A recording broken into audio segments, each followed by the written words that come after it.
Ain't it a bitch? You think you got it all figured out. Popping like you never thought there was a cause for a doubt. Raw straight from the sauce, I never saw it going south. Focused on all the gains, there was a loss from the start. Boss shit, but now I'm floss. The Lord just never shout. Grinding until I'm gone, I know it's coming for me now. Feel the passion inside me is fucking pouring out the clouds. Rolling up the loud. Focus on the rhythm and the sounds. Got a million, better give it to me now. Ay. I ain't kidding, y'all look silly to me now. If I come to City Field, it's gonna be just to tear it down. I know my ability, I'm gonna give it to the crowds. Doors filled up to the brim and it doesn't make a sound. Oh! It's my turn, all the doubts inside me gone now.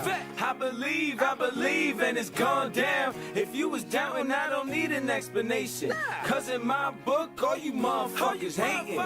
It's my turn, all the doubts inside me gone now. I believe, and it's gone down. If you was doubting, I don't need an explanation. Cause in my book, all you motherfuckers hating. Fuck y'all, hey, fuck y'all, hey, fuck y'all, hey, fuck y'all, hey, fuck y'all, hey, fuck y'all, hey, you don't wanna hear my song? Whoa, ain't it a bitch? You think you have a whole bunch of friends. Social media full of shit and people that only pretend. But you wanna like a post and like the shit again. Post a motherfucker real, but you never support your man. What the fuck is up with niggas? Don't they know that if they help? When a nigga making money, he won't make that shit himself. Look out for your fucking peoples, but nobody is a buddy. That's why if there is a problem, I don't let nobody money. My turn, all the doubts inside me gone now. I believe, and it's gone down. If you was doubting, I don't need an explanation. Cause in my book, all you motherfuckers hating. Fuck y'all, hey, fuck y'all, hey, fuck y'all, hey, man, I'm trying to click my lip. Fuck y'all, hey, fuck y'all, hey, fuck y'all, hey, you ain't even trying to share. Fuck you niggas if you ain't trying to help me. Fuck you niggas if you ain't there. So fuck y'all, hey, fuck y'all, hey, fuck y'all, hey, fuck y'all, hey, fuck y'all, hey, fuck y'all, hey. She ain't trying to share my link. Fuck y'all, fuck y'all, fuck y'all.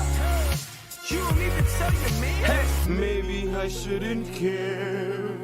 Maybe I shouldn't bitch. Maybe I should chill out while remixing Taylor Swift. Fuck y'all. Oh, okay. That was beautiful. So, do you have a message? Do you have a message for the? Oh, fuck y'all. This is to the public. This is to the.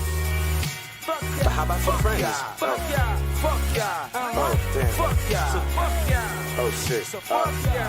Well, this is Chadwick. It's been interesting. Man, fuck this. I'm out of here. Shout out to Taylor Swift. Thank you for letting me borrow this.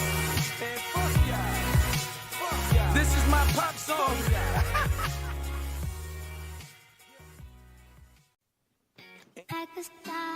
Yep, Madness 2024. Flow like, dope like, bros like living this unfold life.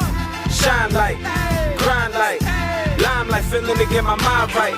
Till I live like, I'ma spit like, getting grip like I'ma get in a big life. So I rock like, get it pop like, nigga hot, cause nigga you know what I'm like. I'm like a white dwarf but not a Caucasian midget. Stars brightest when beginning. I'm all in it.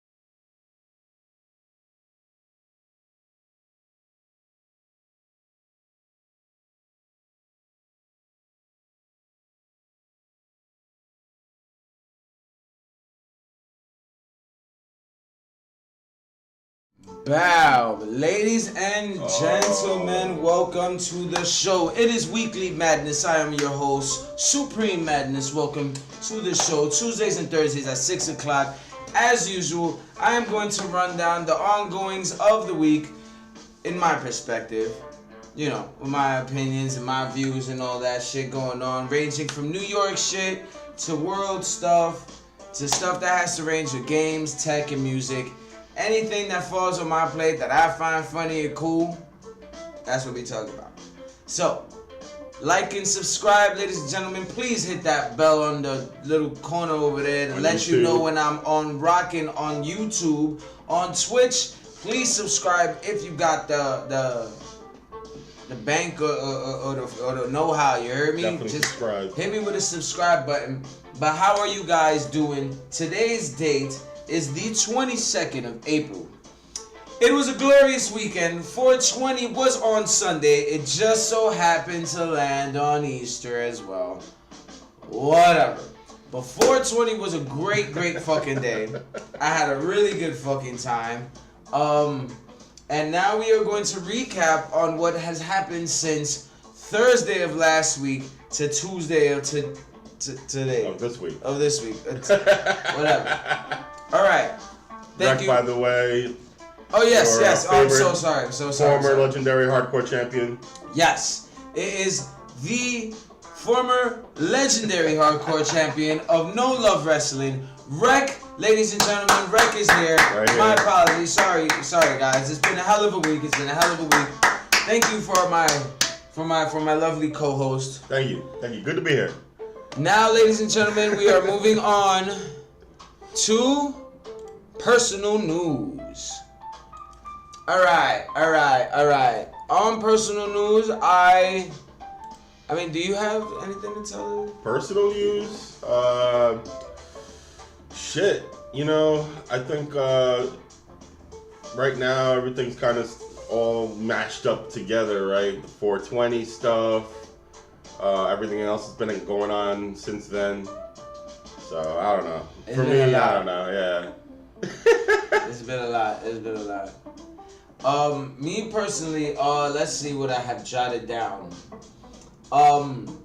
Well, before we get into the 420 day adventure, I got the. By the way, I'm sorry. I got the space jazz type stuff playing in the background because I think that's. I think we all need to just chill and just relax today. So I feel that. It's a little space blues. Cowboys bebop type vibe or whatever. Yeah, that. Yes. Like the title of the episode is Jesus Christ, what's going on in the world, bro? We all just need to chill, guys. For real. Happy Easter, by the way. Yeah, happy late Easter or whatever. Alright, so both Rec and I wanna, we are in the works of relaunching the brand again. As you guys know who have been following me religiously, Mad Company is the brand. It is down there, right under me. Mad Company is the brand. It is an entertainment company that I am working on, which we are taking donations. There is a link page to my PayPal if you guys want to donate to the cause. Every dollar goes straight into the craft, or every dollar goes straight into the content. But we are in the talks to relaunching the brand, to relaunching something, with the whole entertainment company that we got going. But it's in the works. Please be patient with us. I'm hoping and praying by summer I can get a lot more traction and motion going on. But anybody that's in the chat, anybody watching, if you have any suggestions, if you want to rock out, if you're interested in finding out, hit me in the DMs, hit me in the chat. Let me know what you think. But Mad Company is the brand, we are the band, and we about to make the bands, you heard? Let's go. So that is the first section of personal shit. Second section of personal shit is what I like to call the 420 bonanza. So on 420, which, like I said, landed on Easter. A little upset about that. Yeah, because you know what? Well, go ahead. Yeah. We were talking about it, and I was like, yo, man, like it's like not fair that we had to share that holiday. Like potheads get one holiday, you know what I mean? We don't really get much else. You know what I mean? We just started getting this shit legalized and shit. We got one holiday. One. You know what I'm saying?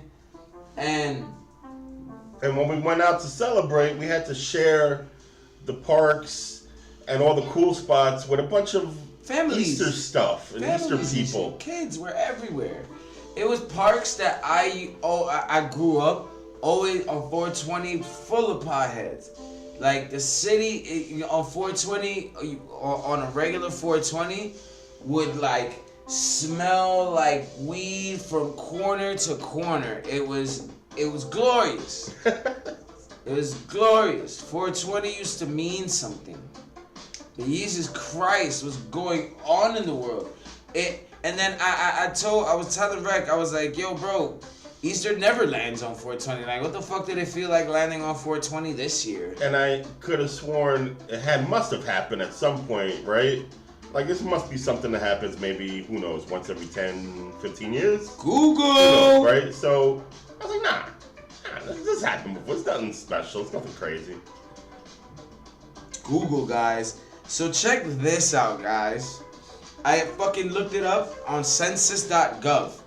Alright? In the last decade, it happened once, which was 2 days ago. Right. In the 1990, they don't even go decade, they go fucking centuries. By 100 years. They go by 100 years, guys. In the last 100 years, it happened, between 1999 and 1990, it happened once, 1930, before I was born. Before he was born. So it hasn't happened before. You know what I'm saying? I don't remember ever sharing that holiday. And then before that, it happened... Shit, bro. It didn't even happen in the 1800s. I think it only happens once this century, and it just happened 2 days ago. It's yes, it happened once a century, and it skips a century every 3 centuries. That Easter lands on 420. I was like, bro... Like, for real? I don't know, man. Call it being selfish, bro. I'm thinking maybe it's a sign, man. The Pope just passed away. Rest in peace, Pope Francis. And maybe in these trying times, Jesus is reaching out to the pothead community. That sounds really nice. That sounds really nice. I don't know. Well, whatever, guys. So, 420 bananas, right? We're like, all right, let's go get a whole bunch of weed. Whole bunch of weed stuff. Do you think, and I know this is not something that's like, we didn't put this in the controversy section of the show or anything, but in your opinion, do you think that if Jesus were alive today, that he would smoke weed? I don't know if he was the type to drink recreationally. He did. He drank wine. He turned water into wine and had a big old wine party. But did he do that regularly? Yeah, he seemed like he was a pretty regular wine I don't know if he seemed like he was. I don't think he did anything like that regularly. So like in my head, if you smoke weed recreationally, you're like looking for a high. That was a different kind of person back then. He used to fast, and that would like, when you fast for like 40 days, you get like high, like, You get like dying. You start to hallucinate, all kinds of stuff, I don't know. Well, chat, what do y'all think? If Jesus were alive, this sounds really controversial. You're about to get me canceled. It's a legit question. If Jesus was alive today, would he indulge in the flowers? Would he partake in 420? Would he partake in the flowers of 420? Hit the chat, guys. Alright, so now on to my 420 day adventure. Alright, so it's like I said, it started off, we wanted to get a bunch of weed and go, go do something. Because we didn't want to be in the crib, and I really didn't feel like streaming that day. So I was like, yo, let's just hit the city. We didn't have anything pre-planned, which maybe was a bad thing. Yeah. But we were like, yo, let's just hit the city and just get swept up in 420, right? Because we're from New York, you know what I'm saying? And it's easy to get into some shit out here, right? At least that's how it's always been. It used to be. It used to be when we were younger or whatever. So we get some bud, we even get some edibles, right? We eat some edibles, tripping fucking balls and shit, we're fucking eating edibles, high on bud and shit, tripping out. And then we go to Midtown Manhattan. No, we don't even go to Midtown. We go to East Village. East Village. That's where you go on 420. Everybody knows that. And we're walking around. We're smoking some weed.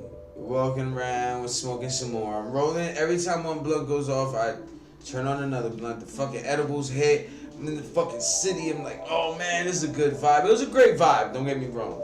But then we get to the park that we think is gonna be like vast amounts of potheads, a big ass cloud of smoke. And there's like kids everywhere, and families and children. And I was cops. like, and cops, bro. And we just went to the store to get some beers because we're like, fuck it, let's get some beers, sit down on the bench, smoke some weed, see if we catch a vibe with somebody.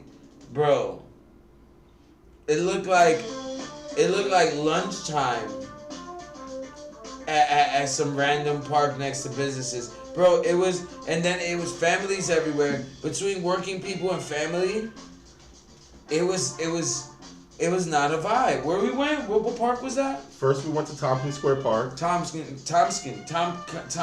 Yeah, Tompkins Square Park. Tompkins Square Park. And I felt mad paranoid there. Because the cops kept walking by. And it was a bad vibe, man, all around.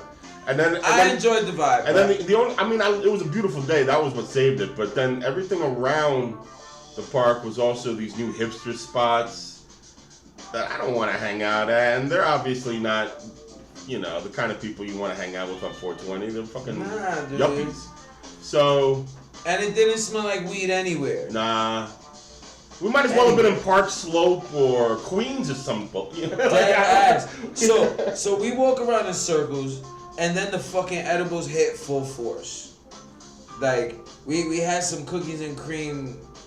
It's like 1,000, 2,000 THC or some shit. Some fucking nuts amount. Yes. Bro, when that shit hit, we had the giggle. Full grown men walking down the fucking street. That was hilarious. Fucking giggles, bro. Oh my god, man.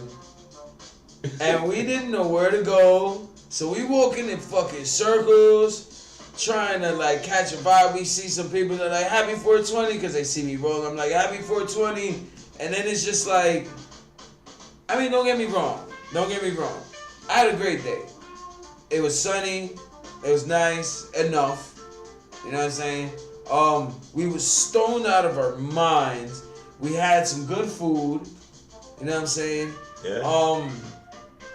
It was alright. It was an okay experience. I'm not gonna lie. I enjoyed myself. I wasn't as social as I would have liked to be because I was so high.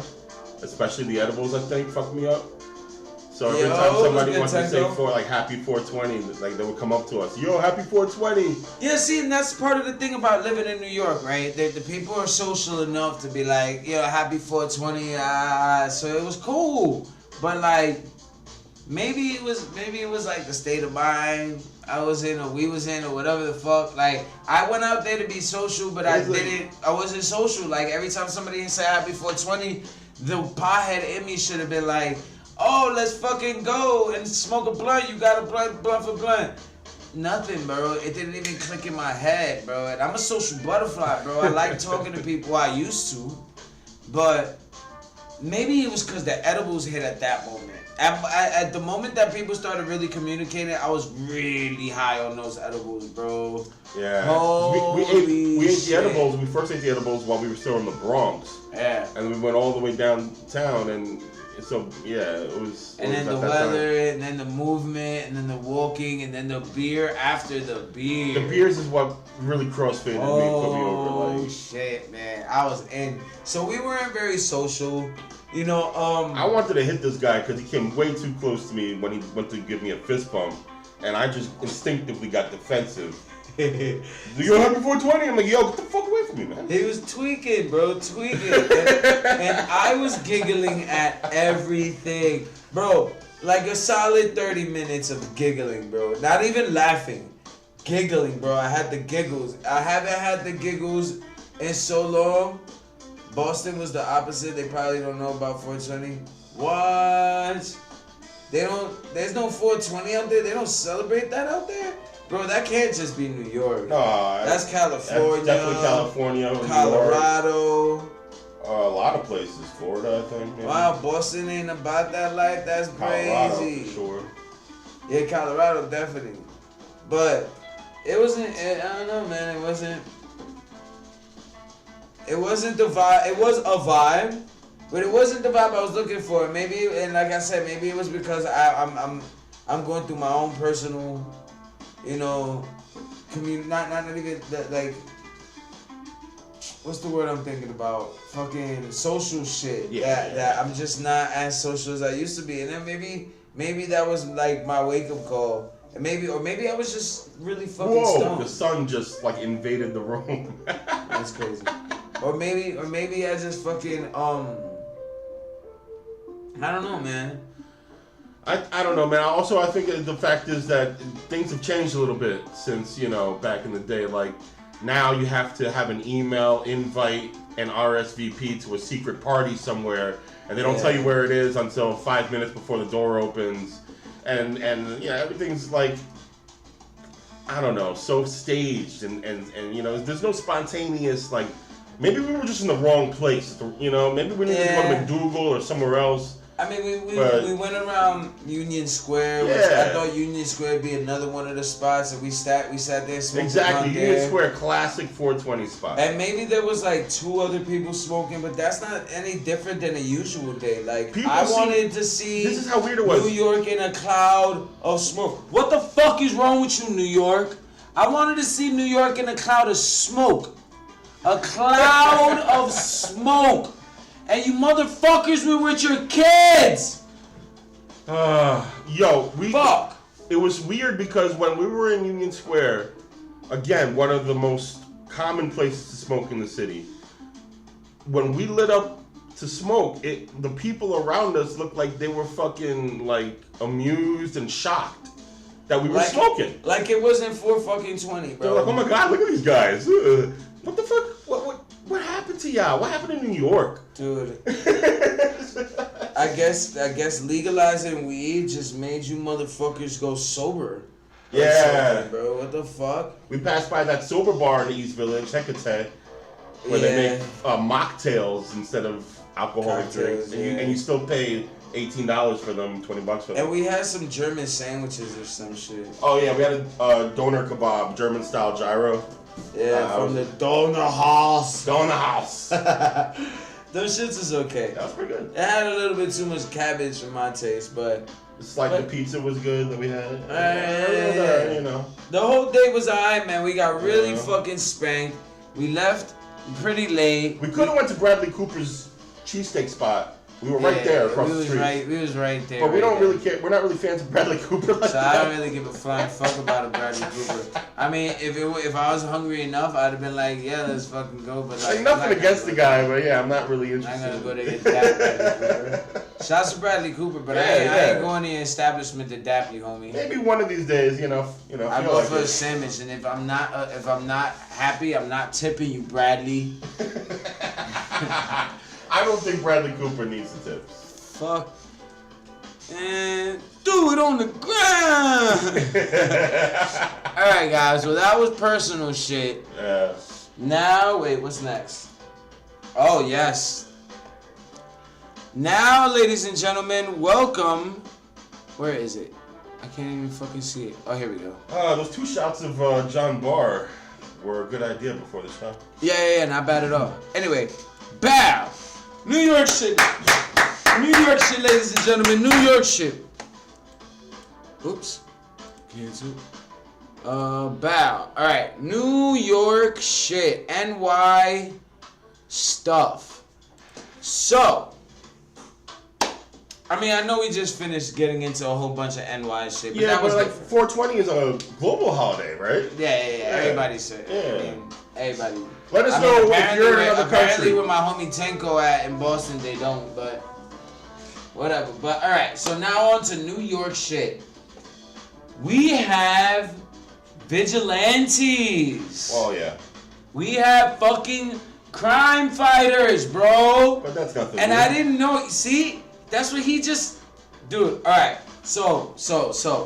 I'm looking at this shit on YouTube about this dude in the Bronx, right? Alright, so this group of vigilantes, excuse me.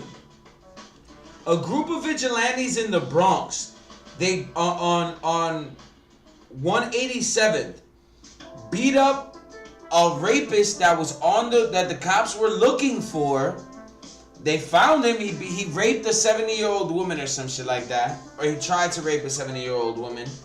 So the cops couldn't find the motherfucker, but these fucking vigilantes did. And they beat the shit out of him, bro. Sent him to the fucking hospital. Had civilians like telling the cops, yo, if you're looking for that dude, he's in the hospital. They fucked him up, bro. Yo, shouts to the vigilantes from the Bronx, bro. That was gangster.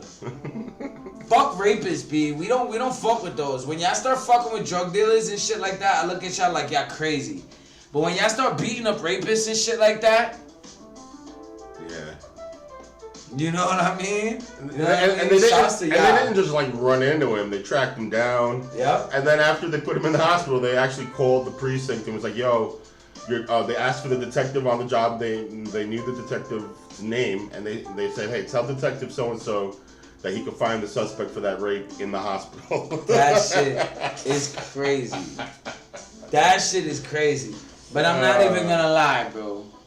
If in my past, during my crime days and shit like that, right? If y'all motherfuckers would have ever came at me with a motherfucking mask on some, you know, put down the drugs, I would have gave y'all niggas the ass whooping of your life. Of your life. Bro, you would have had early life crisis. Fuck midlife crisis. You'd have had early life crisis. You'd have been like, damn. Maybe this good guy shit isn't a good idea. You know what I'm saying? So shouts to them for choosing the right one. you know. But apparently this vigilante shit ain't nothing new. Right. Yeah, this goes back a while. Rec has some personal experiences with the vigilantes of New York. Well, so please share. Please share. All right. Listen. New York is a weird place. Yes. I'm born and raised New Yorker, and it's a violent place at times. And there's always been that unofficial kind of code of the streets for all communities. Certain things are just not tolerated. Certain things are just not condoned. Whether you're a criminal or a cop or a priest or just anybody, you know. So there's always been vigilantes. The fucking what are they? The fucking guardian angels back in the '80s riding the trains. Yeah, but that's different than motherfuckers like that. in straight up costumes, guys. So about I want to say like I don't know, about 15 years ago, 20 years ago, there started to be this real life superhero movement. And it was a whole lot of different kinds of people trying to do different things, but all having some sort of like alter ego or masked identity while doing it, right? You guys know I'm an asshole, so the first question I asked if any of them had superpowers. I've never met anyone with superpowers or anyone who claimed to have superpowers. There were some people out there who did claim to have something or this or that or whatever. But the people who I personally knew were very skilled in what they did, and definitely had a lot of different kinds of expertise and backgrounds, and definitely could fight for sure and use weapons. So some of them were ex-military, some of them were all kinds of stuff, and there were different groups.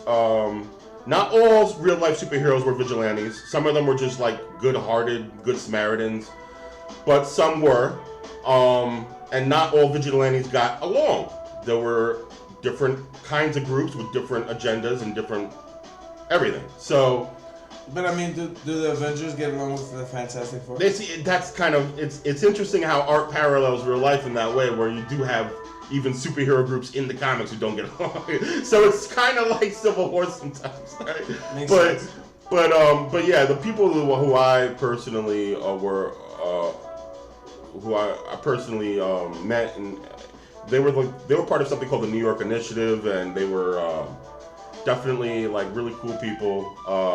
who did stuff like this, stuff that just happened. And I wouldn't be surprised if one of my old friends from back then was maybe one of those guys. You know, he was, you know, I'm not going to say names or anything, but, you know, he was familiar with the Bronx especially. And so that, you know, it happens, man. Sometimes if you're doing something fucked up, the odds of getting shot in the kneecap with an arrow or hit in the head with a baseball bat by a vigilante are very low, but it can happen, and it does sometimes happen.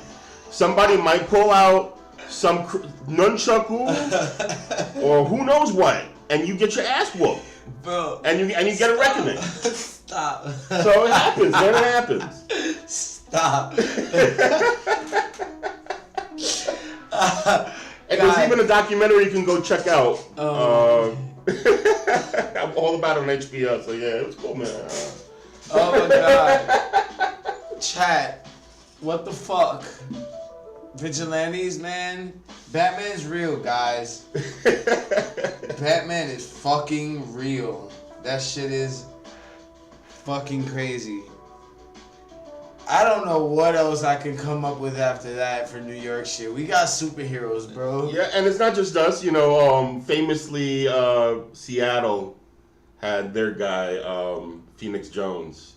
He was probably the most famous real-life superhero. I heard about that, but what, didn't they make him a fraud or something? Well, no, he wasn't a fraud, but he did eventually become a drug dealer, and instead of being a superhero, he ended up just becoming a criminal. What's the quote? You're good until you can see. So you either die a hero or live long enough to see yourself become a villain. That is very, very true sometimes. I'm on my villain arc, so fuck the bullshit. I feel you. No, man, no. You're in your anti-hero arc, man. You're on your Wolverine arc. I like that. I'm on my Wolverine arc, bro. The underdog is back at it, you heard? Yo, so that was New York shit, bro. Shit is crazy out here, B. Yo, if you a superhero and you watching my stream, bro, shouts to you, man. Holla at me. Let me get an interview, you heard? I can't believe I just said that. Now on to world shit. World shit, ladies and gentlemen. Fucking superheroes, bro. I swear to God, if I would have known that I could become a superhero when I was a kid, I wouldn't have even gone this route. That's the thing, is that I'd have been like, fuck. No, that's one of the things about going out and doing that, is that you are doing it because you want to do it, and you don't give a fuck about what anybody else thinks. It's a very almost punk rock kind of like very, you know, kind of way of thinking on you.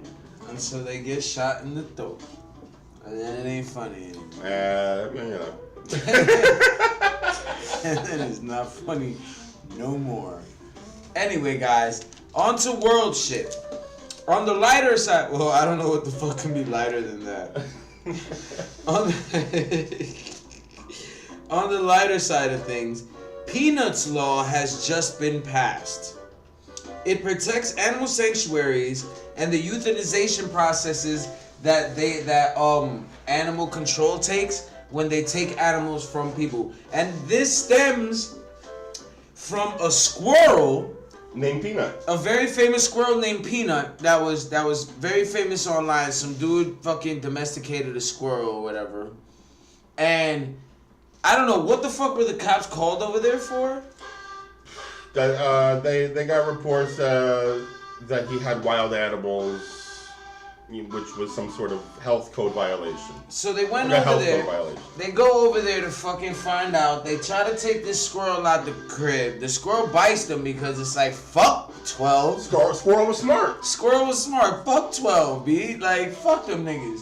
So them niggas think that the squirrel got fucking rabies and blast them niggas. Well, they euthanized him. They captured him alive, took him back, and then fucking killed him in a room somewhere. They blasted him. And they said that we had to do that because he might have had rabies. We had to check for rabies. And there's no way to know for sure if he had rabies unless he was dead. Bro. So you just killed some guy's pet for no fucking reason. because you were stupid enough to go in there for no reason and grab him. And then you're surprised that he bit you? With no repercussions. With no repercussions. Like, that's the law, right? Crazy, right? So now they got this new bill. It's not a law yet, but it's up there in Albany to have Peanuts law go through and protect people's animals. No, it was passed. That's what they were just talking about. Yeah, it was passed. Okay. So now they're now animal sanctuaries like that's the craziest part about it. Peanut was the face of the animal sanctuary. Yeah, exactly. So he was pretty popular, bro. Way more popular than I am. You know what I'm saying? Crazy. I mean, he had mad followers. Crazy. And he got clapped by Popo, my nigga. Yo, 12, don't give a fuck. Bro, you could be white, black, Chinese, furry. They'll take you out. If you're not a rich white male human, fuck you. That's the way they see it. You can be a rich white male squirrel and they'll still clap you because that's what he was and he got clapped, B. But he was brown. He was a brown squirrel. He was a brown squirrel. The owner was a white guy. The owner that wasn't enough. But that sounds... That sounds about right. That sounds about white.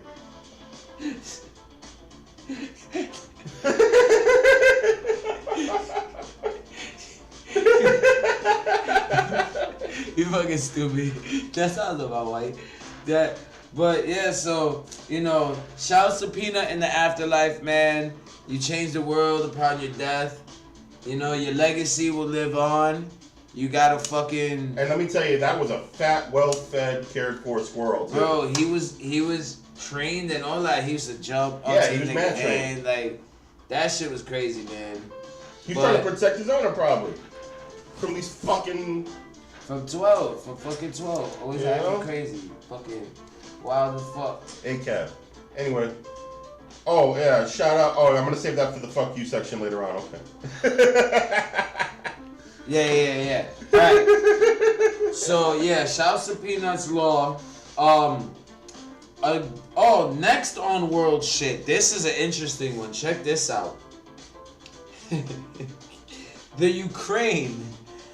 All right. Serious moment. The Ukraine has been going through some shit, bro. All right, the Ukrainian conflict with Ukraine and Russia, very complicated, very fucked up, very deep shit. Really crazy situation. But here's an interesting twist. Ever since Trump turned on Zelensky, the dictator of Ukraine, and decided that he's gonna work with Putin instead of him. So Zelensky's getting desperate. The money's drying up. And they don't know how they're going to fund the war effort. So, he's got an idea. First off, I didn't even know it was illegal in Ukraine at all. But they're trying to legalize porn in the Ukraine. So they can fund the war effort. Because sex fucking sells. And for some reason, it's currently outlawed in the Ukraine. So much for democracy. So they think that OnlyFans is gonna save the Ukraine. If you check out this girl's OnlyFans, your donations will go directly to the war effort. I don't know what's gonna happen to her. I don't know if she gets a piece of the action, or if she gets sent to the front lines afterward, or if she's even alive, or if she's even still alive by the time you see her OnlyFans, bro. So first off, any like civilized establishment that bans porn, they're like outlawing gooners, right? That's what it is. They're like outlawing gooners. They want you in a healthy Christian relationship making babies. Ukraine is gooner K, bro.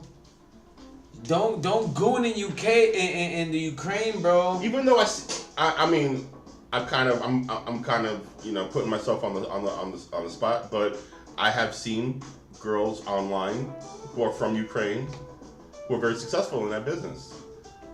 So you're saying that? So I'm sure Zelensky's looking at all these Ukrainian women going, "Hey, that money should be coming to us," and it's not. My bad. So there you go.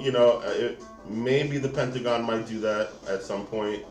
I know that their recruitment numbers are very low for the past few years. So it's either the draft or a cut of OnlyFans next. They're going to do the same thing to OnlyFans what they did to TikTok. So everybody out there that wants to support the Ukraine,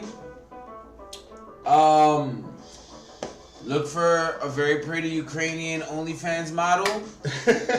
Subscribe for a couple months. You know, support the homies in Ukraine with some porn. You know what I'm saying? And all the OnlyFans models that's in the Ukraine that was sitting there like a double Dutch line waiting for your shot. Here it is. That one was for you, baby. You show them titties with pride, girl. Free the nipple in Ukraine. For the fucking revolution. Free the nipple for the revolution. So, is that it for world shit? Yo, the world's very fucked up right now, and it's not easy finding Jesus stories. Christ. What the fuck is going on, This guys? is the light side of the news. Jesus Christ, what the fuck is going on, guys? So yeah, that was. Let me see. Oh no! Check this one out. I got a good one. I forgot about this one. I completely forgot about this one. We should have spoke about this one during 420. So a new study about marijuana. Yes. Suggests that weed is one of the it has elements in it that helps cure cancer, but because of the low funding, the lack of freedom to be able to test, because it's Schedule 1 drug. It's a schedule. It's still federally illegal.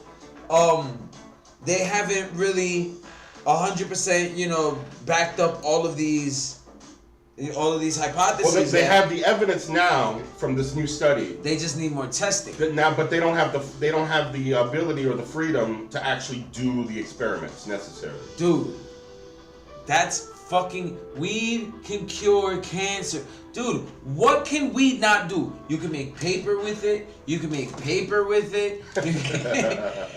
get high off it. You can make oils. You can make hand rubs that help with arthritis. Bro, you can there's vaporized solution that help kids with autism, with severe autism. Yes, it's true. Dude, THC is the miracle plant.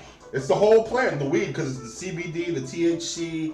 It's got all of those amazing, qualities, things. bro. Dude, it's an amazing plant. It needs to be embraced more. And I think the pharmaceutical industry, especially the painkiller manufacturers, They're scared. Yeah, they're terrified. Scared to death. They can't find a way to make it cost more if it's the cost that it is now. And especially with everybody getting wise to the processes of making it into oils and shit like that,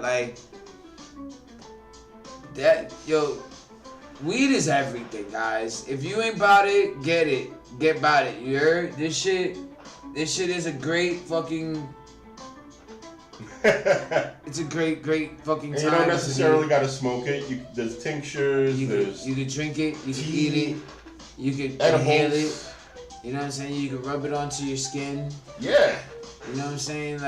There's all kinds of when it's not always to get high, bro. Oh yeah, there's pain relief ointments and stuff with THC. It's fucking with amazing. CBD. So, shouts to marijuana, bro. You amaze me all the time. Supposedly, it slows tumor growth and it causes the cancer cells to die. But like I said, this is gonna need more testing. They're gonna need to decriminalize it on a federal level so they can move forward with it. Yeah. But guys, Chief on reefer. Yes. And I remember during the pandemic, toward the tail end of it, they were showing signs that CBD can actually also fight COVID. Really? Yeah. Fight COVID? It can actually fight COVID. Didn't we see something else? The gum. So we also watched this thing about this gum that you chew, right? Supposedly does it protect against it or it heals you from it? Both. Oh wow. It can actually be used as a like once you're already sick, you can, unlike other stuff that's just like vaccines can help prevent, but it can't help you once you're sick. Yeah. This can actually help you once you're sick and help prevent. So it's a gum that supposedly prevents and heals H1N1, H2N1, all kinds of flus, and fucking herpes, bro. The cure to herpes is a gum, bro. Yo, bro. So these college kids found this shit out. Where the fuck was the college, man? I didn't even write that down. I'm not sure. I know they made it with some sort of bean paste. Yeah, it's some bean paste. It's what is it? It's something land or something bean, whatever. But it's a certain kind of bean that's supposed to have preventative measures, and it's supposed to be able to combat these specific viruses. And it's like, yo, there's no cure for herpes. It's insane. It's insane. The advancements now on a pharmaceutical level is insane, man. Yeah. Like holy fucking shit, bro. But who knows how far that's gonna go, if that's even gonna get out. I don't even think we've seen that in the United States news. Yeah. We've seen that in like world news. Some of the best medical breakthroughs are happening outside of the United States because our healthcare system sucks. And I can say this because I know chemical biologists. Yeah. But a lot of the jobs from these pharmaceutical companies, a lot of these people that are making these medicines, all of these scientists, these chemists, these biologists and shit, these biochemists, they're all getting fucking booted, bro. A lot of them are losing their jobs. So a lot of for what you said, you told me the other day that a lot of people are getting hired in other countries, and we're losing a lot of our scientists. It's a huge purge of our scientists, our doctors, our experts, our academic experts, all kinds of people, smart people. We're getting rid of the smart people from America. They're a problem. Dude, so just hearing people that are responsible for creating drugs to fight cancer and shit getting fired, it's like holy shit, what the fuck is Jesus Christ? What's going on in the world? What the hell is going on in the world, bro? Pharmaceutical companies are making more than they ever made, but the scientists behind them are getting booted. What's going? I don't get it, bro. I don't get what's going on, honestly. None of this shit makes sense to me. Every evil corporation you've ever seen in any movie, like the Alien franchise that wants to bring the xenomorphs to Earth, all of those things, Umbrella Corporation, they're all real now. They're all real. Imagine Umbrella. Yeah, we're like 5 minutes from a zombie apocalypse, guys. Like real shit, man. It's almost worrisome. Like, and you got guys like fucking RFK Jr. and Elon Musk in charge of them. It's madness. Oh man. On the political side of that whole shit, it is actual madness in the United States, guys. Like, we don't even have health experts in charge of health experts. That shit just sounds crazy to me. But,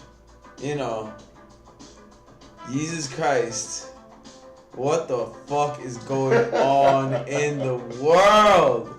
Oh, what's going on in the United States? I don't know, guys. Are we up to the most horrible story? Oh no, not yet. That's later. That's okay. Later. Oh, that's foreshadowing. We got some time. Yo, he's not looking forward to a very specific story. All I can say to that one is Jesus Christ. What the fuck? What the fuck? Anyway, guys, that was world shit, man. World shit. Shout to everybody else outside of the United States, man. Y'all might make it. Alright, on to the next section. Hopefully this is a little lighter than the last section. Where is it? Bow! Music updates, ladies and gentlemen. Music updates. This is a section where I touch up on the music, not only mine, but music as a whole. Slight updates and ongoings that are either gonna change the music industry as a whole or just made me chuckle when I heard it. So, this one made me chuckle. Drake is suing UMPG, Universal Music Group, and he's saying that the record label boosted the song They Not Like Us by Kendrick Lamar, which everybody knows is the diss track by Kendrick Lamar. If you don't know the song, I don't know where the fuck you've been. Yeah. Because everybody knows the song. Me personally, I think the song is okay. I think they're both okay artists. I like Kendrick Lamar better because I'm more of a lyricist, and but I find myself liking Drake's songs more. I don't know. So I'm unbiased. I don't really give a fuck about either of them.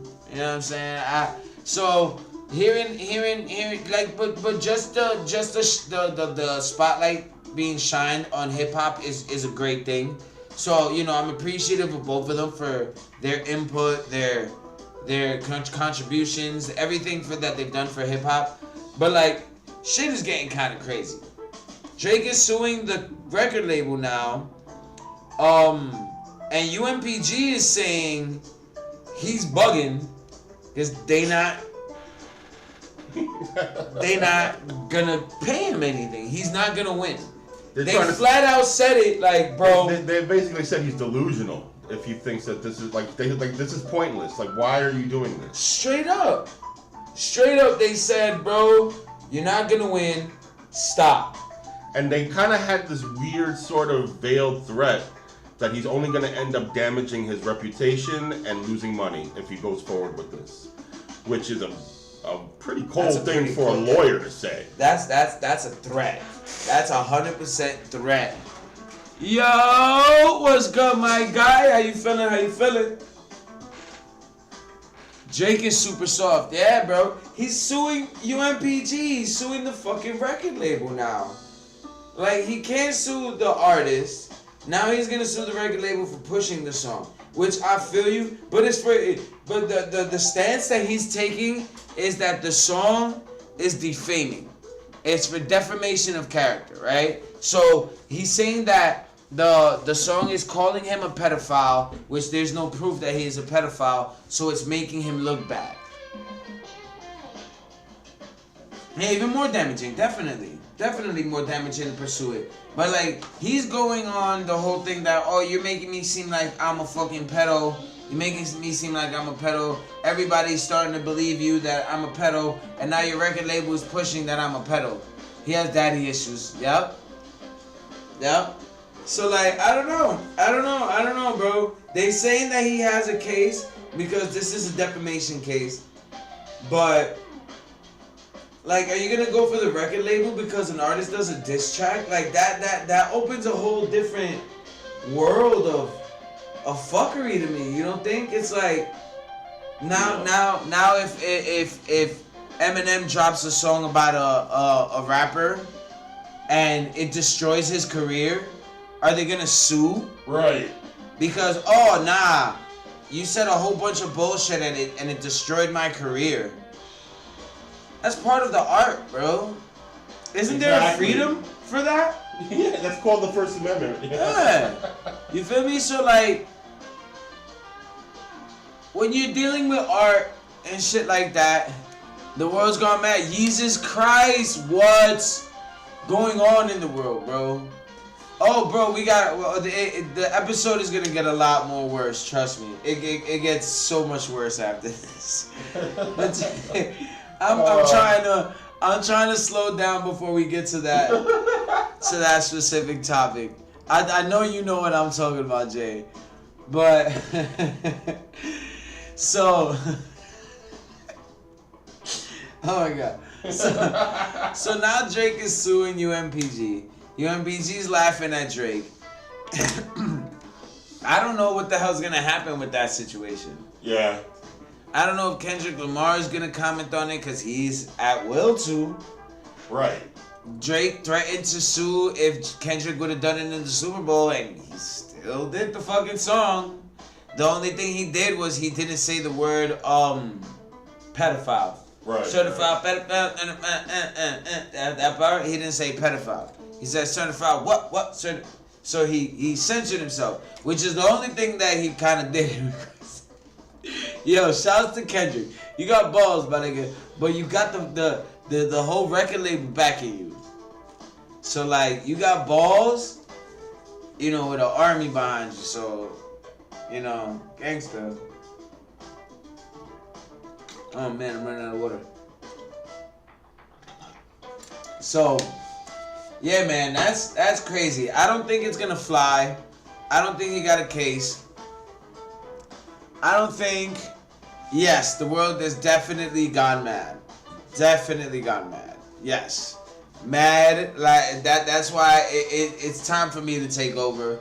I think that the government and social, you know, the social systems and, you know, the social hierarchy and all of this shit is in such disarray that I can like slide in and take over the world without anybody noticing.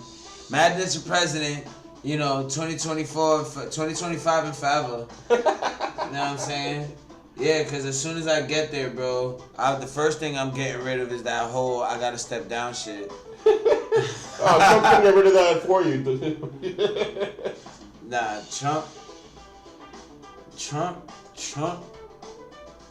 is something else. Trump is something else. But yeah, man, so shouts to Drake, but I don't think that's gonna fly, homie. I'm sorry. Wheezy, talk to your mans, blood. Talk to your mans, blood. Alright, so what is there? Is that all, everything for music shit? Oh man. Super Bowl performance. Who's been watching Coachella? Anybody? I don't Yeah, know. word. Anybody at Coachella right now? Anybody been watching it? Hit my DMs with some videos, bro. I wanna see what Oh! Alright, real quick on a side note. On my WWE shit for my WWE fans. Shouts to John Cena for winning the title again for the 17th time. Yeah! He has beaten the record held prior by Ric Flair and is now the #1 retainer of the WWE Championship. Fucking yeah, man. Yeah. That's insane, bro. Shouts to John Cena. John Cena didn't come during the era that I was like heavy watching, but he was in the era right after, so I was kind of still on it a little bit. I've seen his growth from nothing to superstardom where he's at now. Like, he is... White girl's been watching Coachella. Facts. Facts. But oh man. But yeah, man, he's been at this for a while. Turned actor, you know, rocking out in DC movies right now. I mean, He's a great actor. He has a very funny presence on screen. Yeah. Shouts to John Cena. You made that transition very seamlessly. You made the transition back seamlessly, apparently, because you got the title again. I hear your contract's up very soon. So his legacy has been laid out, and they gave him gave him that, man. Shouts to John Cena. That's fucking big. 17 times. That's fucking awesome. And throughout all the years that he's been involved, bro. And I think that there's like some sort of storyline right now where he's selling his soul to The Rock or something like that, or Oh yeah, he's like heel or something right now. That's what they call it. Playing heel. They all turn heel. Yeah, turning heel. Yeah. So yeah, he's the bad guy right now. Really cool. Didn't he get attacked by RKO? Oh, I don't know. I seen the clip that he got attacked by RKO. Shouts to RKO, bro. That nigga funny as fuck. Another thing in the wrestling world, well, everybody knows WrestleMania was over the weekend. Which is why I'm talking about it. That which is where the story came from. Paul Heyman turned on CM Punk and Roman Reigns, which Roman Reigns is his tribal chief. What the fuck is that about? tribal chief? Are they in a tribe? Paul Heyman's in a tribe? I think that because I think they're always going with that Samoan angle, with the Samoan wrestlers. So I don't know, maybe it's something like that. I don't know. Well, Roman Reigns is a tribal chief, and CM Punk is his best friend, and supposedly Paul Heyman turned on them for Seth Rollins, which is a very, very big deal in the wrestling community. So shouts to anybody who rocks out. Baby John Cena speaking, John Cena. That shit is funny as fuck. But yeah, so shouts to everybody that's into wrestling. My music is still all over WWE. If you don't know, I'm Supreme Madness from that makes music from WWE, as well as other stuff with Def Rebel and on the Practice Worldwide. So shouts to the company, shouts to my guys, shouts to Tony Bell and Ali D. But yeah, so that was a little bit of WWE news for my WWE fans. Shout out to Liv Morgan and her partner. I forgot her partner's name. They got the tag team championship yesterday, I think. Yes, which thank you very much. It leads me right into my next topic, which is a very, very close segment to my heart. A segment I'd like to call idbeat. Okay. All right. So considering that WrestleMania happened over the weekend, I figured I'd make an idbeat in the wrestling world, you know what I mean? So I scoured the beautiful, beautiful wrestling women that they have. Shouts to WWE female wrestling staff. You guys are... Female wrestling has come so long since back in the day. It's pretty You guys are athletic. You guys make great matches. I wish they wrestled like that when I was a kid. Yeah. You guys look fucking stellar. Your online presence is stupid. You guys are successful on multiple fucking avenues of income. Like, you guys are rocking and rolling, and you don't gotta smash Vince. Oh my God. Fucking Vince. No, now it's Triple H, man. It's the new boss. Nah. Triple H is good buddy, man. And I think he just impregnated Stephanie. So. True. Shouts to Triple H. That's what I'm talking about. But so in reference to the section idbeat, I chose who I thought was the finest, most scrumptious looking female wrestler that I could see. And Liv Morgan, coincidentally, was the one that I chose. She won the tag team champion with her tag her tag partner this weekend. So Liv Morgan is my choice. So just so you guys can understand what I'm talking about, I'll Google her live for you guys. I'll Google her live right now. Hold on. Let me interact with this thing. Where is it? Oh God, I can't find it. Browser. Interact. Okay. Liv Morgan. Okay. Oh my God. Yo, she is giving Trish Stratus. I think she looks like Margot Robbie. Nah, well, yeah, her too. I give you that. Oh my God. Is... her partner's name? Raquel Rodriguez? Yes. So they regain WWE tag team titles. She is insanely gorgeous. Look, even nerding out, Lord Jesus, oh God, she is freaking insanely gorgeous, guys. I'm sorry, this almost makes no sense. Do you guys see what I see? Look at this. She's giving Trish Stratus, Margot Robbie, all in a nice little tight package. Shouts to Liv Morgan. You are fucking gorgeous. You're successful. You're strong. You're athletic. You're talented as hell. You're fucking gorgeous. You're talented. You probably smell like strawberries. idbeat. My goddamn, you're gorgeous. Holy shit. Alright. So that's mine. What is your idbeat for the day, my friend? Well, I'm gonna stick with wrestling for now, real quick. There's a lot of women in wrestling who any man would definitely There's beat. a lot of gorgeous women in wrestling, yeah. So, but you know what? One sticks out in my mind. And I think that I would have to go with Paige because even though she hasn't wrestled for a while, she was. That was your favorite?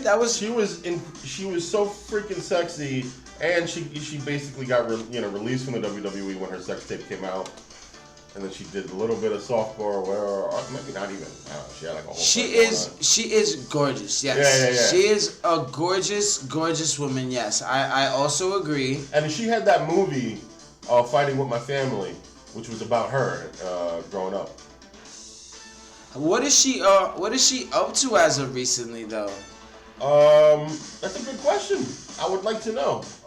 I just know that, when it comes to the hottest, I think, female wrestlers in WWE, she got a thing going on. She got this pasty. You got to see pasty her in, white. You got to see her in some of her better ring attire, or even her internet shots or whatever. I mean, no, she's pretty. And I know of her. She looks like she's plumping up a little bit, which isn't even bad either. But she's not that bad. I'll give you that. You gotta. I still think Trish Stratus is way better over her. Trish, that whole generation, man, that's not even fair because. Bro, guys, I got it. Trish Stratus. What? Those were the sex symbols that we were growing up with. You know what I mean? So. Trish Stratus was sexy for us. She's starting to get a little washed up in comparison. She still looks good. She a little washed. Shouts to Trish Stratus. She a little washed though. Oh man. Look at that, bro. She looks great. Oh. Apparently, she was one of the worst gotten by Vince.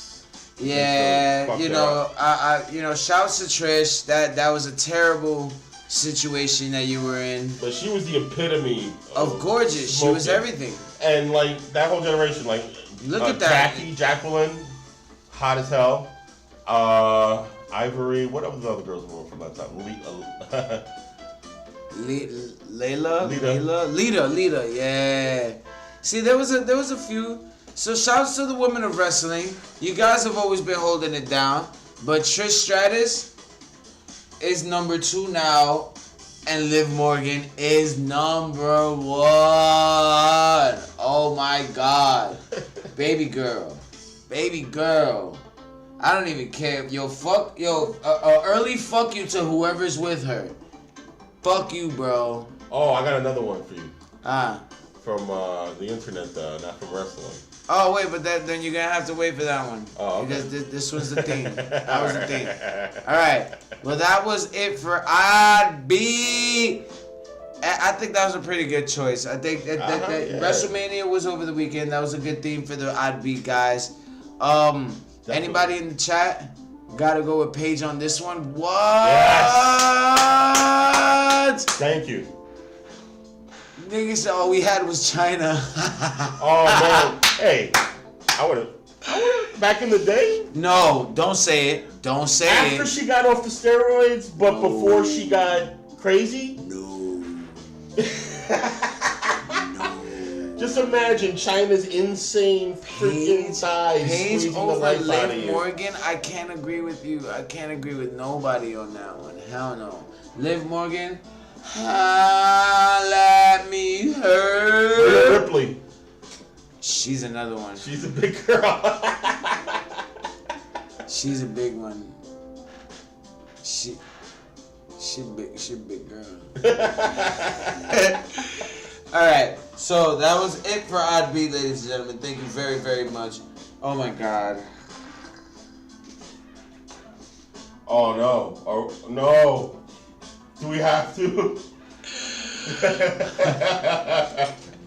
Oh no! I've been dreading this, guys. Should I put on some of his music? No. Because then they're really not gonna let us monetize this shit. He's gonna specifically attack us. All right, guys. So I don't know if y'all been on the news today and heard Kanye West's new song drop.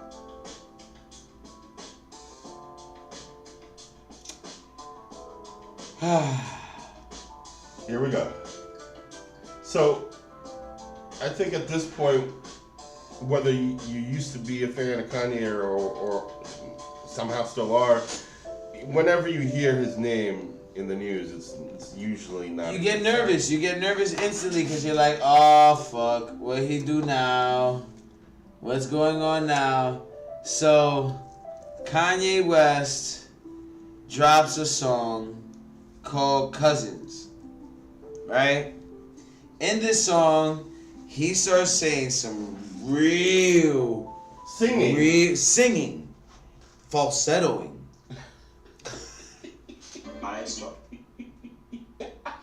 Come on, bro. Oh. He starts falsettoing. Lyrics. I didn't even know his voice could go that high. And very, very, very detailed descriptions of, not very detailed, well, graphic? Way more graphic than we need, of ongoings about him and his cousin when he was younger. So, supposedly in the tweet and in the song, is it fire like poopy? No. Much worse. Oh my god. Much worse. Bro, in the song, he says that he's sorry for putting his cousin onto porn when they were kids. And then he says, and I quote, what is it? Oh God. He said he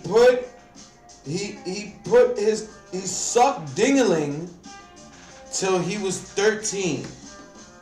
Or 14. He sucked 14. his cousin's dingling 14. till he was 14. From 8 to 14. No, from 5 to 14, right? Something like that. Yeah, something like that. He said he sucked dingling for like 8 years. So, can I, man, please. He has spoken about his cousin before in the past. His cousin is in jail for killing a pregnant woman. Right. So his cousin got life in prison for killing a pregnant woman when his cousin was 17 years old at the time. And he's spoken about him very lovingly and very supportive over the years. He was like, even though he did bad, I love my cousin. So yeah, but this new song apparently that he's leaked, along with a very detailed tweet about it, he's talking about how he feels guilty for putting his cousin on some, like, for sharing one of his mom's pornos with his cousin, and then copying what they were doing in that porno with that cousin for years, apparently, and that he felt like the reason why his cousin may have killed this pregnant lady was because he finally told him that he was no longer going to suck his dick, and that's what he was doing. He said it like 6 times in the song that he sucked his cousin's dick or gave his cousin head. And it's really fucking dingling or something like that, it's bro. It's very crazy, and it's like at first it sounds so shocking and ridiculous that it sounds funny, but then when you listen to the whole details of everything, it's really fucking sus and fucked up. His cousin killed the lady when he was 17, and he stopped sucking his cousin's dick when he was 13. Like 13, 14 or some shit. Bro. So he's thinking that he fucked his cousin up somehow, and this song was some big bomb dropper. It sounds like some weird guilt trip that he's giving himself. Yeah. And it's like, yo, bro, you didn't hear it, bro? It's all over the internet right now, my nigga. You can pull up the tweet on the browser if you wanted to. Nah, I'd have to log on to Twitter. Okay, so it's crazy, man. Bro, Matter of fact, let me see if I can Google the tweet. Yeah. Hold on. Let me see if I can Google this shit on the browser.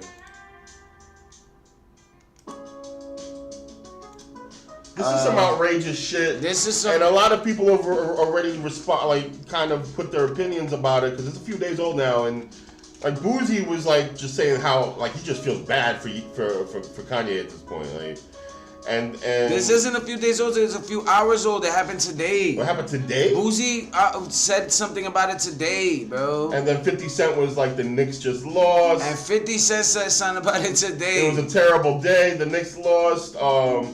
Something else, and Kanye just said he sucked his cousin's dick for like 8 years or some shit.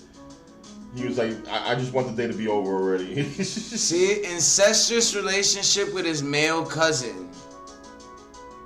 This is crazy, man.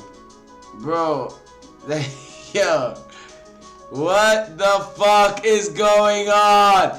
Jesus Christ, bro. Disturbing tweet.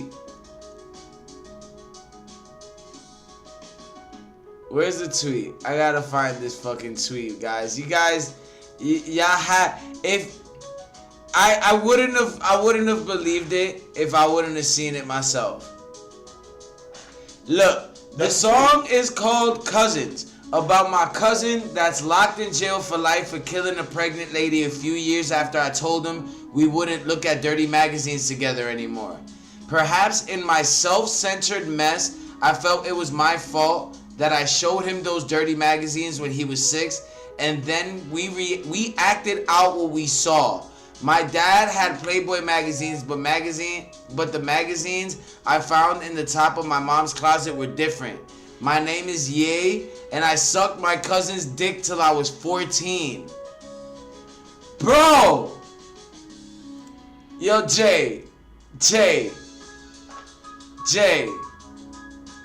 What the fuck is going on, bro? Oh, that's it. I'm done. I don't want to live on this planet anymore. We're in an alternate universe. I swear to God, the universe is shifted. Look, a lot of people go through really fucked up shit. He just was in a fucking black fucking a hood. He was dressed as a fucking Klansman a few weeks ago. I don't know what the fuck is going on with him. Bro. I don't know. So everybody's like taken aback. Nobody knows how to take this information. How do you even respond to this shit? Nobody wanted this information. Yeah. If he had something this deep and dark, he needed to handle this shit himself. You know how like Wendy Williams has a conservator or whatever, and you know, I'm not even sure if she needs one, because she seems like she's against that. But Kanye seems like the kind of person who maybe needs somebody to. He would have never. Oh my God. He would have never. He's too prideful for that. But he is bugging the fuck out, bro. It's the Large Hadron Collider's fault. Yup. Ever since then, the world's been going crazy, bro. Maybe they actually made a black hole, and we all fell in it, but it happened so instantly we don't know. And this is like some weird alternate universe right now. Didn't the organization of the Many Minds predict that, you know, everything was gonna get crazy and stuff? Yeah, but the way that they predicted it was different, wasn't it? They did say complete social disarray. Yeah. I don't know if that's what you can call this now. I don't know either. I don't know what's going on. I don't know what's going on in the world. It's just but there are chaos. some people that are 100% just okay. Yeah. And then there's like all the rest of us that are like completely losing our minds. Yeah. CERN gave us gay Kanye. Oh my God. It's the microwaves, man. It's the fucking, what is that shit called? The shit that's coming from the airplanes, bro. Oh, the chemtrails. Yes, it's the chemtrails. Chemtrails are giving us gay Kanye. And the fluoride in the water. No, but real shit, alright? Real shit. If this is something that somebody has gone through, or if this is something that somebody is dealing with, I would imagine that this only makes it worse. Yes, to put it in the forefront like this. But see, like, I don't. If y'all hear this song, you gotta hear a clip of the song. You gotta hear the clip, dude. Oh my God! It's not like he did it in a poetic way. And I think he repeated, "I sucked my cousin's dick like 5 times, like 8 times or something." Bro, is this just like an extreme troll job, or is he? Even if it's real, bro. Even if it's real, you can't expect me to take you serious, Kanye. So I'm trying to be sympathetic, cause I don't want to be canceled, right? Like, I'm trying not to be a fucking real douche. High road here. I'm trying not to be a real douche. Yeah. Because this is really stupid. Like, this is stupid. Even if that's what he's dealing with, even if that's what you want to deal with, figure out a way to do it.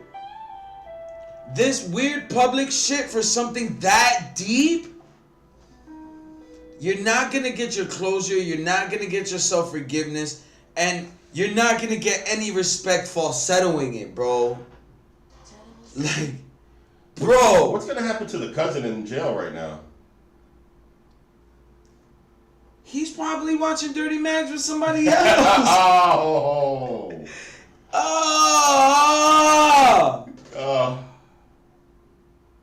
He's reenacting his own life. So, I'm just like, I can't be sympathetic. I can't be understanding. Imagine when he goes to church on Sunday.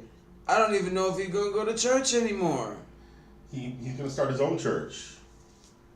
That's something he would do. He should have just ran for president, man. He should have just ran for president and cut all this other crazy shit out. I would have accepted that crazy over this other crazy. You would want Kanye as president. What the fuck is the difference? The only thing that would have changed is the policies that he would have chose to destroy. But the same level of craziness by now would have been equivalent as it is right now. 100%. I would have loved to see his cabinet. He's friends with Donald Trump, so he might have actually hired him as like his vice president or something. Doubt it. I think if Wu-Tang, if he would have filled the cabinet with Wu-Tang, if he would have been a real nigga, that would be different. Like, if RZA could be president, I think that'd be great. But nah, RZA don't want to be president. That nigga does not want to be president, bro. But anyway, Kanye West, please, bro. I know you're not gonna listen to me. I ain't nobody. But we all deal with our really deep down fucked up shit inside our hearts. You know what I'm saying? Some of us have done really fucked up things that we regret to this day. Some of us are still haunted by some of the things that we've done, and some of the things that we've done we're not proud of, and some of the things we're straight up ashamed of. And some things are not our fault. Like it did cross my mind that maybe he doesn't even realize that he may not have been as consensual in that relationship as he thought at the time.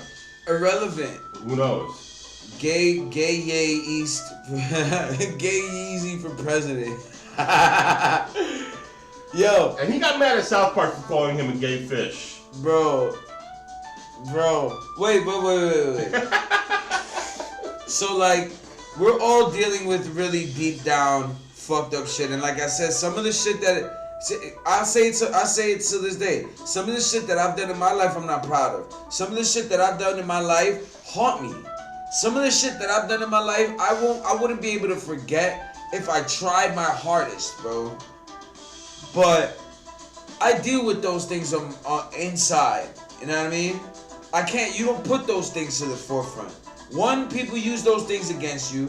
2, people don't understand because they're not in there. And 3, you sound crazy. You straight up fucking sound crazy. You sound out of your fucking mind. This came out of fucking nowhere. This is what therapy's for. This came out of nowhere. You're using us as some weird ventilation, some weird closure. Whoever mixed that song he probably mixed his own shit. Whoever okayed, he probably okayed his own shit. Whoever's enabling this guy, bro, stop. Don't yes man Kanye. Don't yes man Kanye. Can we all agree not to yes man Kanye? When he drops a song, can we tell him it's whack? Can we like do that? Like we could respect him as a major music icon or whatever the fuck, right? But can we just tell him when he's fucking it's not cool? So he could be like, oh, yeah, after the third or fourth yo bro, it's not cool, bro. Chill. He's gonna have to reevaluate and be like, man, maybe I'm not cool, man. And this is like wasn't it like just a couple of months ago that academics got into some shit because he was on a live stream with a fan or the underage fan threatening to rape him or some shit like that. Who, academics? Yeah, right. I don't know. What does academics have anything to do with anything? Wasn't academics with part of the whole Kanye Klansman thing? I don't think so. Not that I know. I don't know. All I know is that all them niggas are fucked up. It's all, everybody's fucked up in the head, bro. The only difference is y'all get to see these motherfuckers in the forefront, but we're all fucked up. I'm just not suck dick for 5 years fucked up. I'm not that fucked up. Jesus Christ. I'm fucked up, but I ain't sucking dick. You know what I'm saying? As a straight man, and he says he's not gay, which all right. I'm trying not to get canceled. I'm trying not to get people upset. But if your lips touch pee-pee, you're gay, bro. Bro. It's especially for 8 years. If your lips touch pee-pee for 8 years, consciously, you're gay. Identify however you want, but there's a point of no return, you know? And that the penis in the mouth is the point of no return. That's exactly that. Right? Pee-pee on the lips, you're gay already, but the dick in the mouth, you're like... You went the whole way. Bobby Lee, the comedian, he said he used to suck dick in high school or something like that. But he doesn't feel like he's gay or anything, or bi or anything like that. Yeah, but he can describe what a penis feels like in his mouth. Yeah, that's gay, right? I would never be able to give that description. I don't disagree. I think that's pretty much. But at the same token, how about if you're getting like, he said, he's the I'm not gay no more guy in church now. Yeah, he prayed the gay away. Didn't Lil Nas X do the same thing? Oh God, get out! Really? I heard that he was just fronting the whole time. I don't know. Half his face is numb right now. He's dealing with some shit right now. Yeah. But I don't know, bro. How about if you're like if you get kidnapped, right? And they like rape you. And they like make you do shit like that. You're not gay in that situation because it wasn't consensual. You can describe that gay shit, but you didn't want to be there. You were raped. That's different. Trauma. That's trauma. That's victimization. That's a different thing. If he was looking at nudie mags with his cousin, which meant that they were going, oh come on, let's go high. I can't wait to hear this Saturday and see my cousin. You feel me? That's consensual. That's like willingly putting pee-pee in your mouth. Oh like, no, man. That makes you gay. So, I'm sorry, Kanye. I know you said that they thought I was gay, and that's one of the lyrics to the song. They thought I was gay. They knew you were gay.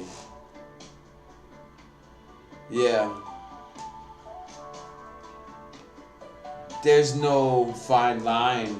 He's not even riding the fine line. No, he's way past the line. He's in there. You're in there. You're all the way in there, bro. I don't know, bro. Shouts to Kanye West, man. Oh. You're fucking fused, bro. Shout out to the Kardashian family. They have an interesting record with men, apparently. Brujeria.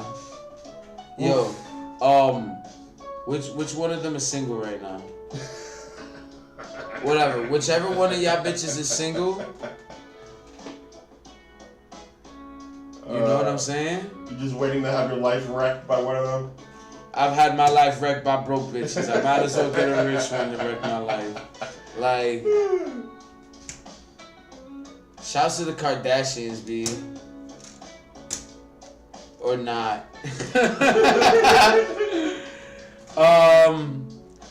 So yeah, controversial shit. Kanye West, I'm sorry. You were the target of today. But that did not give me any joy in doing it. Yeah, believe me. At all. That did not give me any joy at all in doing, brother. Alright, so now it's time we gotta smoke again. Yeah. You know what I mean? Yeah. After all that. yeah. I've been hitting the vape. I didn't roll up. But alright, so yeah, shouts to Kanye West. That was an uncomfortable one. Now to the next section. Fuck you! Uh-oh. Alright, ladies and gentlemen.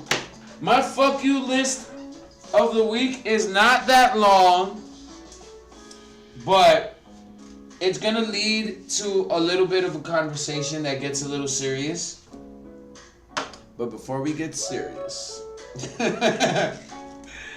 first on the fuck you list, fuck you, Vice President Vance.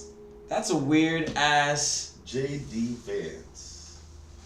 Oh, you say one of their names and a cold wind just blows starts through the happening, home. bro. You know what I mean?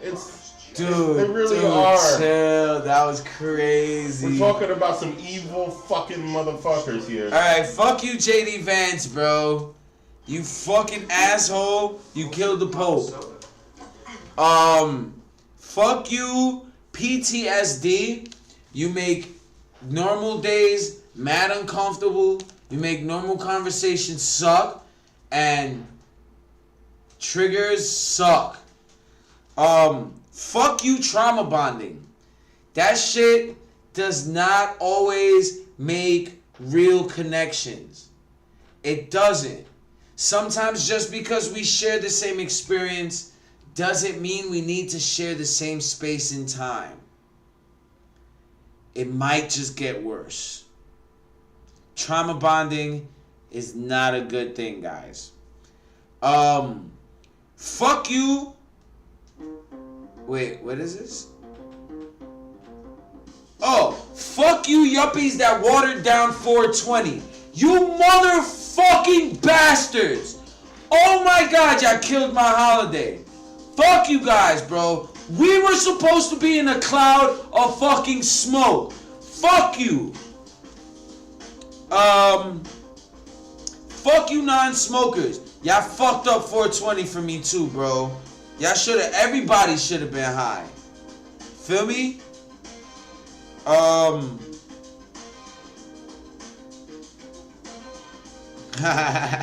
I'll put this one time.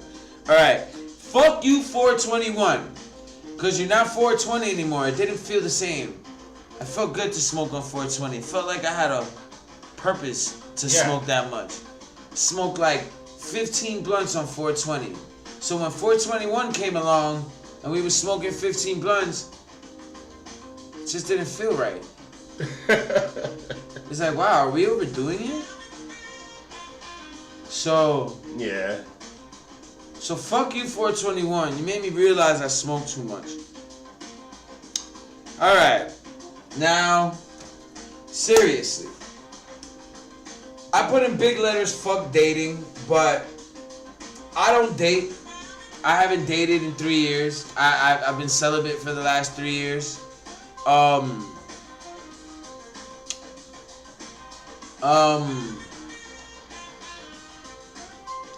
fuck. I don't even know what to say fuck you to right now, man. It's like, fuck trying to get to know people, man, and fuck that trauma of a broken heart, and fuck the pain that you can't forget. You know what I'm saying? Fuck trying to, like, I'm finally in a place, in a space of mind that even dating seems like realistically possible. You know what I'm saying? But even that, there's like so many triggers. You know what I'm saying? So many red flags. So many promises I made to myself. So many compromises that you have to make just to. You have to compromise you have to compromise the promises you make to yourself to compromise with someone else. And it's like, the whole process of it is like scary. And just like meeting people nowadays is so artificial. It's like everybody suggests an app. Everybody suggests a fucking website. But like nobody's meeting nowhere. You know what I'm saying? And then when you go places, everybody's so cliquey or quarantined to their own, you know, their own sections, their own places, their own people, that it's like, that there's no real connection anymore. And then when I try to make substantial connections with people, you look for a certain level of reciprocative value in your conversations, in your everyday life, in your everyday entanglement or engagement or conversations, or social element with any other being. You look for some kind of reciprocative value, some gain on both sides. You know what I'm saying? Because like, as a good person, if you are a good person and you're leading with being a good person, part of that is comforting the other person, you know, helping them through what they're going through and stuff like that. That's part of it. But like, part of it is giving them back what they're giving, that reciprocative value, right? And that's something that I've always been apprehensive to meet anybody for, because I don't trust anybody to reciprocate enough for me to feel content for it not to pull up a red flag. So dating hasn't been possible for me because I haven't gotten past the point of casual conversation. Either I back off because it's just not comfortable, or they back off because whatever. You know what I mean? Yeah. But I the think, whole scene, I just don't get it. I think a lot of people can relate right now. I don't even know how to go about meeting somebody. Like, putting myself in the places to meet. And in my head, maybe it's easier in regards to like close vicinity. Maybe like a class setting, a job setting, something like that. Maybe that'll make it easier. But like, most people are in those places to not blur those lines. So like, that even becomes hard. So like, and then when you're not trying to look forward and when you're not trying to press it, and you're just trying to be receptive and shit, it's just, you know, pointless. You don't ever get anything out of it. You start feeling like, what compromises do I have to make, and like, what's the real point? So then you go back in your shell where it's nice and safe until you get another flux of loneliness. Like, the dating scene right now, guys, maybe it's me at the age that I'm at in my late 30s. The dating scene for me, it has not been, it has been non-existent. The meeting scene, I want to say, because it's not even dating, it's just meeting people. The social scene, from my standpoint, has been a very difficult situation. I feel for everybody out there that's single and looking and can't. This shit is crazy out here, especially in New York. New York isn't the greatest place to meet somebody. Maybe I have to branch out or something. Yeah, New York's, it's a tough city, man. You got people who are literally millionaires who are saying that it's too expensive to go on dates in New York City right now. That's how expensive, that's how, like, difficult it is to even have the option to do something to socialize with somebody, you know, in the city. And even if you're looking for something substantial and not looking for something substantial, it's just hard to find anything. Me personally, I one, don't want to be looked at a piece of meat, and two, I want to be appreciated for more than just the piece of meat. You know what I mean? Right. Yeah. Definitely. So even in things in regards to that, it's just not a great time for linking with people and meeting people, or maybe it's a situation, maybe it's a personal thing, maybe you know, sometimes we just need to focus on ourselves and get ourselves in a better place before we can start, you know, bringing new people into our, you know, into our lives or whatever, you know. Yeah, that's how it be sometimes. Like, just you can't build a house on a bad foundation, you know? Yeah, but everybody else gives you a time frame, and everybody starts shoving shit down your fucking throat. Like, yo, people keep trying to get me to get dating apps. They're like, oh, it's been 3 years since you know you and your ex-wife were separated. You need to move on and date. And I'm like, I'm moved on. I'm not like hung up on my ex-wife anymore. I've just not dated. That I don't know if that's supposed to go hand in hand with moving on. You're supposed to be in another pussy to move on. Yeah, granted, you know, the wounds are wounds. Those are gonna follow me through life. But like somebody else present isn't gonna make everything better. So I haven't put that in the forefront to what's important. You know, like I said, when the loneliness moments hit and shit like that's when it really calls for it. But like, it's just like. It's just like all of the quarrels of the scene of dating though that make me apprehensive for it. It's like, you know, financially I don't want to invest in somebody that's gonna be here and gone. I don't give a fuck about people enough to financially put something into a situation that's gonna be fruitless. And then, you know, mentally I don't want to, you know, give part of my mental capacity to somebody if, you know, in a week time from now they're not gonna hit me up anymore. Or like, even emotionally, I'm not gonna get emotionally attached to somebody that, you know, in 8 years is gonna cut it off out of nowhere. None of it makes sense to me. So like approaching any situation at all, I'm very apprehensive if it doesn't feel right. And part of those things are the flags. Part of the things are, you know, the reciprocative value of it, like feeling like I'm getting the same kind. If I'm flirting, I want to feel flirting. If I'm complimenting, I want to feel compliment. If I'm in, I want to feel like they're in.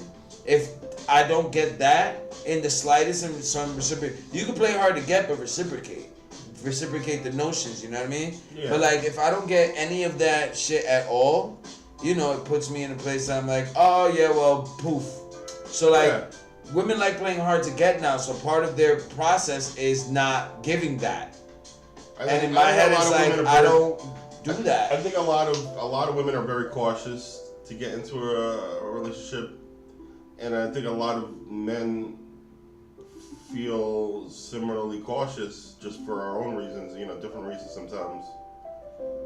I mean, right now it might just be that like people just need to like, you know, let things happen when the time is right, and don't worry too much about it, you know, until then. You know, there's a lot of other things to worry about without having to worry about that too. It's hard to feel that way. It's hard to be okay to feel that way when you're a strike when the iron's hot kind of guy. And I am very much so. I got my career by taking these chances, by taking these leaps. So like whenever I take small leaps in a situation, that I'm like, oh, I'm going to let it happen organically, but I'm going to take these small leaps to see if I could perpetuate it a little bit, you know, make it happen a little faster. And I don't get no pushback from it. It ends the situation instead. So instead of me living through it and enjoying it for what it is, I reach that point, I make that test, and then I cut it off. Because nobody ever gives that level of reciprocation that I feel like I want in my life now, that I didn't get during my marriage and I want in my life now. So like, just finding that alone is whack. And then finding any depth is whack. And then fucking talking to people is whack. Whether they're people or a female I'm trying to get in you know, to know, it's just like all just so pointless. Like I'm trying to make it. I'm trying to find somebody that rides the same line with me. And just recently, I started speaking to somebody that really feel like a connection to. But like all those apprehensive feelings and all of those thoughts instantaneously come, and I'm in a zone that it's like, instead of, like I said, enjoying the time for what it is, I'm like sitting at the wall like that in full camouflage, looking at all the mistakes happen and all the fuck ups. Yeah, I know. Like, and it's gonna have to probably be a few different women that you speak to over a period of time before you can start feeling like you're finally getting past, you know, the stuff that's weighing you down. You know, the apprehensiveness of it. Yeah. Because it's not just like it's a little bit of fear, it's a little bit of anxiety, it's a little bit of, you know, what if I'm wasting my time? What if I'm making myself vulnerable for no reason or just to get hurt? And you're not going to be able to, you know, to have the courage and the will to overcome that until you have enough time to heal those wounds from the past, you know? And I mean, you might meet somebody along the way that, you know, might be really good for you, but it just might not be the right time because you're still healing, you know, and might be better for that person and you if later on down the road, maybe when you're both in a better place or the timing is better, that, you know, hopefully maybe you can reconnect. If not, you'll be in a better position with whoever you meet at that point. So it's still better for, you know, in the prospect of relationships is still like fleeting to me. I'm in a place that I'm finally okay to let it happen if it happens, but I don't know. I'm just so apprehensive to make it happen that letting it happen doesn't seem like it's happening. There's a lot of benefits to single life, you know, and you also get to have the... I don't know. I've been single for the last 3 years, and this is probably the longest in my life that I've been single, and it shit don't feel great. It shit don't feel great. Guys, I'm not used to being single like this.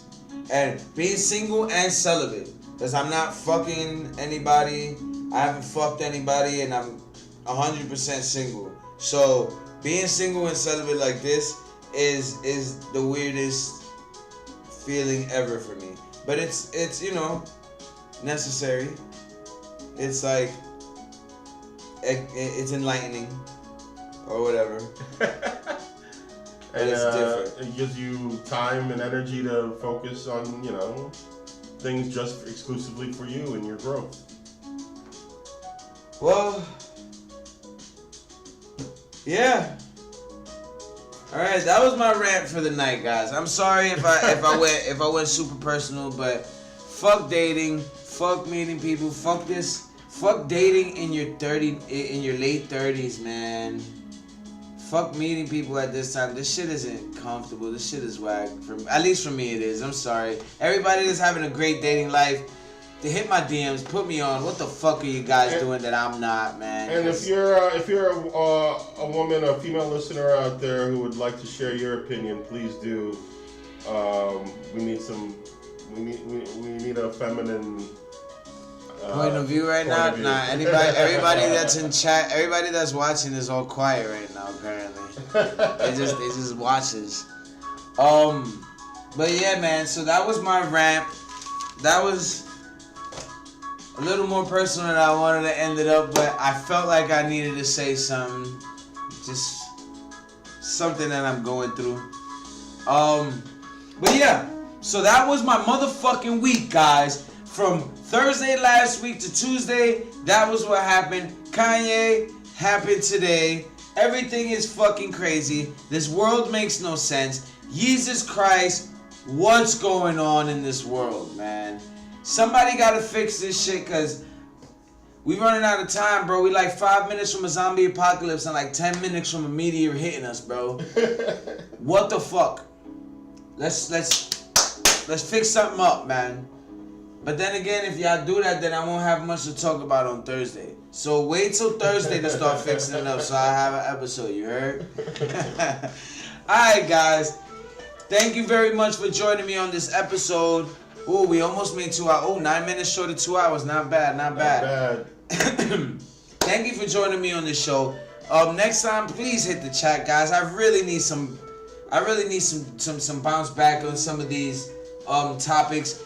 Jay, thank you for coming through. I think Tanko came through and a couple other people came through. I couldn't see in the chat right now. Shouts to y'all. Thank you for joining me. Everybody else that was viewing that wasn't chatting, I still love y'all. Y'all the fucking best.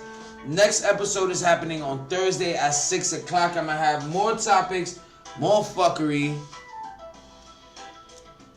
and hopefully nothing else about Kanye, bro. I don't think I could take another thing like this. That was Kanye. That was hard body, bro. We did not need that shit on a Tuesday, man. He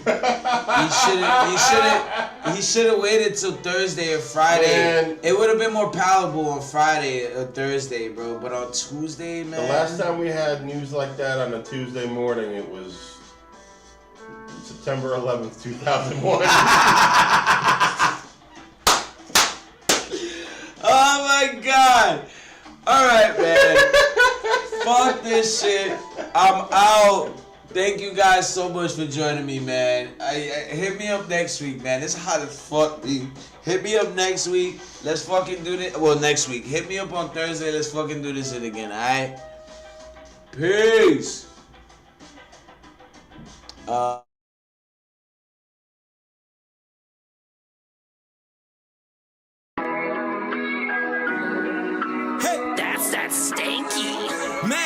After pain, after fuckery, and after all the tears, life will test our mettle, so we gotta persevere. I done made it through the trenches, through the hurt, and through the years. I'm still fucking kicking, cause I gotta persevere. Yo, nigga, I'm fighting. What are you doing? Going against me, then you a op, going right through him. I got a vision, I'ma be winning, no submission. Niggas is bitches, never gon' switch, but I got switches and I'ma prove it. What are you, stupid? Nigga got doubts. Check out the resume if you motherfuckers want clout. I've been in big things in the streets, nigga, the fuck you niggas about? I'm making big change in a big range and I'm smoking weed by the pound, pussy. Excuse me, but I had to shout, cause all you niggas are pissing me off. If you in my way, then you getting laid out. Y'all taking the easy way out, trying to make big money with the big dogs when the drop top in the south. Cash your credit, swipe your debit, spurs your cash, I've been stacking heavy. Fuck your bitches and fuck y'all niggas. It's for the fam, my kids college ready. If I'm shooting, ain't for spaghetti. I don't need no one telling cops. Mine is focused on getting fetty. If you in my way, then you just a op. After pain, after fuckery, and after all the tears, life will test our mettle, so we gotta persevere. I done made it through the trenches, through the hurt, and through the years. I'm still fucking kicking, cause I gotta persevere. After friends, after foes, after everybody clears, I'm still gripping the Taurus, cause I gotta persevere. I got faith in my talent, I got better through the years. And now I gotta gun it, cause my time is getting in, bitch.